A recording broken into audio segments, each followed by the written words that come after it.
Bloch कौम के नाम है। बलोच का लफ्जी मानी है बुलंद ताज।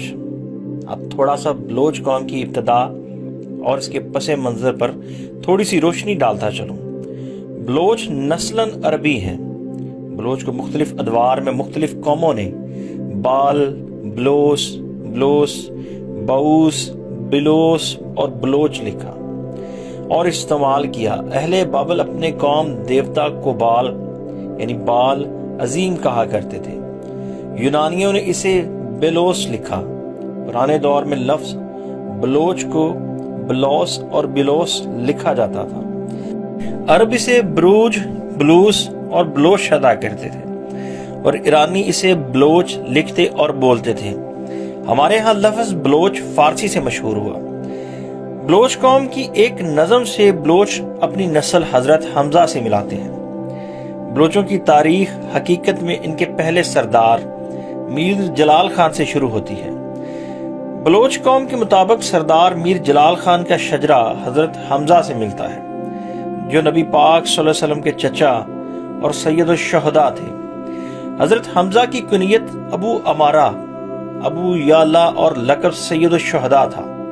आपकी 3 शादियां हुई। तारीख में आपके 6 बच्चों का जिक्र मिलता है। आपका बेटा अमार बिन हमजा, जो कबीला खजरज के सरबराह कैसल नजार की बेटी खौला बिनते कैस से था। बलोच अपना शजरा नसब उससे साबित करते हैं। अमीर जलाल खान के 4 बेटे थे। उनसे कबाइल की तकसीम का काम शुरू हुआ। मसलन मीर रिंद खान से रिंद, मीर लाशार खान से लाशारी, मीर हूद खान से हूती और मीर कौरी खान से कोराई कौम और जतोमाई से जतोई बने। बलोच कौम का एक और दावा भी है कि इस नस्ल अमीर हमजा ने इमाम हुसैन की करबला में भी मदद की, पर इसकी तारीख भी एक नज़म के सिवा कुछ भी नहीं, इसलिए मैं इस पे कोई दावा नहीं कर सकता। बलोच की इस नज़म के मुताबिक इमाम हुसैन की शहादत के बाद वो बम्बोर या बम्बोर पहुंचे और वहां से सीस्तान और मकरान आए। नज़म का तर्जुमा कुछ यूं है कि हम अमीर हमजा की औलाद हैं, नुसरत यज़दी हमारे साथ है, हम हलब से उठकर आए हैं। यजीद लानती से लड़ने के बाद करबला और बम्बोर को पीछे छोड़ते हुए हमने सीस्तान के शहर में डेरे डाले हैं। बलोचों का दावा यह भी है कि हमने ना सिर्फ इमाम हुसैन का साथ दिया बल्कि रसूल खुदा सरवरे कायनात हजरत मोहम्मद सल्लल्लाहु अलैहि वसल्लम साहिब लौला का साथ भी दिया। जब वो बेयारो मददगार थे तो बलोच कौम ने अपनी कौम से 5 बहादुर मुंतखब किए और उन्हें रसूलुल्लाह सल्लल्लाहु अलैहि वसल्लम की हिफाजत के लिए भेजा। इस बात का भी पता बलोची की इस नज़म से लगता है, जिसका तर्जमा कुछ इस तरह से है। 5 बहादुर रसूलुल्लाह सल्लल्लाहु अलैहि वसल्लम की खिदमत में खड़े थे। जब खुदा के दोस्त नमाज पढ़ते तो वो पहरा दिया करते थे। जब कफ्फार के साथ लड़ाई छिड़ी, कफ्फार का लश्कर बेशुमार था। तीर औलों की तरह बरसे और जमीन से धुआं उठने लगा, मगर वो साबित कदम रहे और उनका ईमान कायम रहा। दुश्मन उनको मगलूब न कर सका। उस दिन पाक नबी सल्लल्लाहु अलैहि वसल्लम ने बलोच के सर पर तलाई ताज रखा। इसके अलावा बलोच कौम का तज़किरा शाहनामा फिरदौसी में भी मिलता है। इस शाहनामा के 3 अदवार में बलोच कौम का जिक्र है, जिसके मुतल्लिक मैं किसी अगली वीडियो में तफसील से बताऊंगा। अक्सर तारीख की कुतब में मिलता है कि बलोचों ने 2 बार नकल मकानी की। एक बार जब फारस पर सल्जूकियों ने कब्जा किया, वलीमी और गजनवी ताकतों का खात्मा हुआ, तो ये लोग सीस्तान और मगरबी मकरान में नकल मकानी करके रहने लगे। दूसरी बार उन्होंने इस इलाके को छोड़कर मशरकी मकरान और सिंध का रुख किया। ये हिजरत चंगेज खान और जलालुद्दीन मंगोल की वजह से हुई। दूसरी हिजरत के नतीजे में इस कौम ने पहली बार सिंध धरती पर कदम रखा, जहां से इनकी तीसरी हिजरत की राह हमवार हुई। मोहम्मद सरदार खान बलोच अपनी किताब में लिखते हैं कि अमीर जलालुद्दीन तमाम बलोच कौमों के सरदार थे, जो 11वीं ईस्वी में करमान और लूत के पहाड़ों में रहते थे।